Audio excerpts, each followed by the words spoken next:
Assalamualaikum warahmatullahi wabarakatuh. Salam literasi. Halo Sobat Literasi, perkenalkan nama saya Erni Laili Rahmat dari SMP Negeri 3 Lapok, Kabupaten Ciamis, Jawa Barat. Hadirnya saya di sini bukan hanya untuk bertutur, tetapi untuk mengajak kalian semua melihat dunia dari sisi yang berbeda. Karena cerita yang akan saya bawakan hari ini berjudul Gengsi di Antara Dua Dunia, terinspirasi dari buku yang berjudul Buku Panduan Literasi Digital untuk peserta didik yang ditulis oleh Fani Rosita Dwi Lestari. Teman-teman, pernahkah kalian bangun tidur lalu yang pertama dicari bukan air wudhu, bukan sarapan, tetapi ponsel? Ya, saya juga begitu. Sebelum mata ini benar-benar terbuka, jari ini sudah otomatis menggeser layar membuka Instagram, TikTok, atau YouTube. Itu tandanya apa?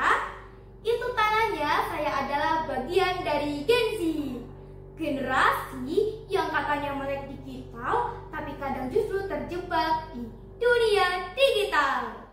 Kita hidup di masa ketika scroll lebih cepat daripada berpikir, share lebih mudah daripada memahami, dan like lebih berharga daripada apresiasi dunia nyata. Namun, disinilah menariknya. Di balik semua itu, generasi kita memiliki kekuatan yang besar, yaitu literasi digital. Tapi, tunggu dulu. Literasi digital itu apa sih? Apakah hanya sekedar memposting, mengedit, dan menghubungi teman? Atau hanya tahu tren yang sedang viral? Tentu tidak. Literasi digital adalah kemampuan untuk menilai, memahami, dan menggunakan teknologi dengan cerdas, etis, dan bertanggung jawab. Bukan hanya sekedar menggunakan gawai, tetapi tahu apa yang kita lakukan dengannya. Saya punya teman, sebut saja namanya Kevin. Suatu hari Kevin sangat senang karena videonya di TikTok tiba-tiba viral dengan jutaan penonton. Sayangnya video itu adalah potongan milik orang lain yang diubah tanpa izin. Ketika pemilik aslinya tahu, Kevin justru mendapat hujatan di kolom komentar. Dari situ saya tahu di dunia digital, populer belum tentu benar dan viral belum tentu baik. Literasi digital berarti kita mampu menyaring yang palsu, menghargai yang nyata, dan berpikir sebelum membagikan sesuatu. Dan perlu diingat, di dunia nyata kita masih perlu belajar menjaga sopan santun, etika, dan empati, walaupun kita tumbuh di era Gengsi. Namun, jangan salah, generasi kita juga punya potensi luar biasa. Dengan literasi digital yang baik, kita bisa menciptakan perubahan besar.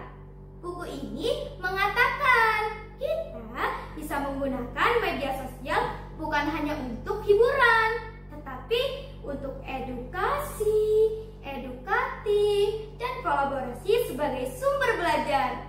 Contohnya dengan menggunakan aplikasi Canva dalam pembelajaran, karena media Canva dapat digunakan untuk berbagai macam tugas dan latihan siswa. Contohnya dalam membuat poster, dokumen, dan konten visual lainnya. Dengan media ini, siswa dapat mengekspresikan keahlian dalam berdigitalisasi untuk pembelajaran yang lebih maju dan menarik. Di sekolah saya juga sudah menggunakan teknologi digital. Contohnya dengan absensi digital yang menggunakan kode QR. Absensi digital ini berfungsi untuk merekam kehadiran dan kepulangan siswa. Selain itu, absensi digital juga digunakan untuk kegiatan keagamaan di sekolah. Contohnya untuk mengabsen sholat duha dan sholat duhur. Selain itu, absensi digital juga akan digunakan untuk berbagai ekstrakurikuler di sekolah. Nah, berkat absensi digital ini, siswa dapat melatih kedisiplinan. Teman-teman, literasi digital bukan hanya kemampuan teknis, ia adalah kemampuan kedewasaan Sebab di balik setiap klik ada pilihan moral, di balik setiap unggahan ada tanggung jawab sosial, dan di balik setiap layar ada kita yang menentukan arah masa depan dunia digital.